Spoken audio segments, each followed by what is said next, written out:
بسم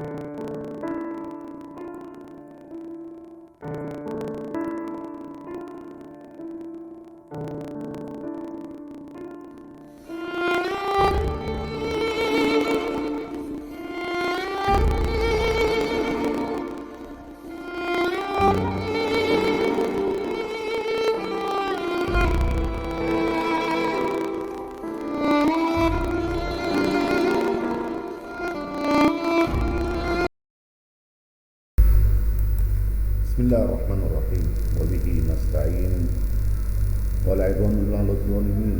اللهم احلل عقدة من لساني يفقهوا قولي. ربنا وتقبل الدعاء. اللهم اهد الظالمين بالظالمين واخرجنا من بينهم سالمين يا رب العالمين. على فكرة للمنشورات اليومية والأسبوعية لصالح المواطن المصري بجميع كوادره دائما نتميز بالحقائق والمصداقية بالدليل لعمدة الشاعر سيد الأشقر. ظهور أحداث جديدة في فضيحة تتويج نادي الزمالك بالكونفدرالية. رئيس لجنة مراسم نهائي الكونفدرالية يكشف الكواليس الكاملة في فوضى تتويج الزمالك.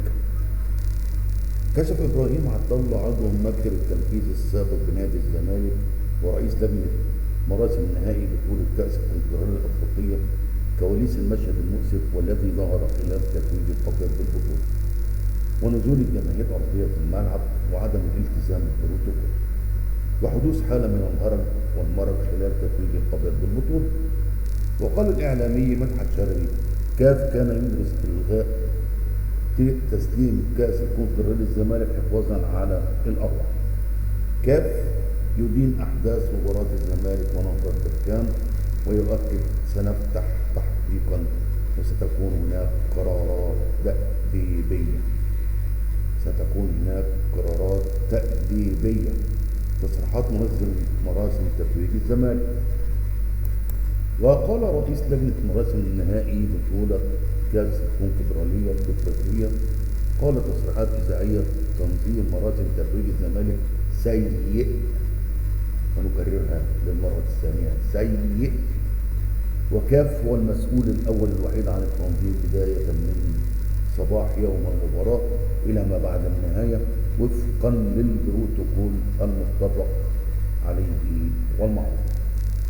وأضاف إبراهيم عبد الله الشركاء في التنظيم هم المسؤولين عن كل شيء حتى من خارج الاستاد والبوابات بما فيها دخول السيارات ومواعيدها، والشركة الإفريقية هي المسؤولة عن تنفيذ تعليمات الاتحاد الأفريقي الأمنية.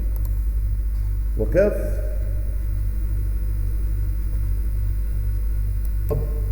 طالب بعدم تواجد رجال الشرطة داخل بنوار الملعب.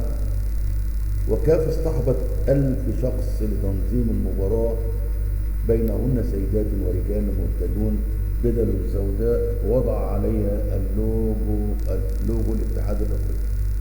واشار عضو المكتب التنفيذي ولجنه تيسير الاعمال السابق للزمالك الجماهير تواجدت في المكان المخصص للشركه التي تؤمن المباراه، وغياب الامن ورجال وزاره الداخليه عن التواجد في الممر تسبب في فوضى عارمه، خاصه وان الصف الاخير بالمدرج يجلس به رجال الامن من أجل الفصل بين المدرجات، وهو ما تسبب في التكدس والفوضى التي جرت أثناء مراسم التتويج وهبوط الجماهير للملعب.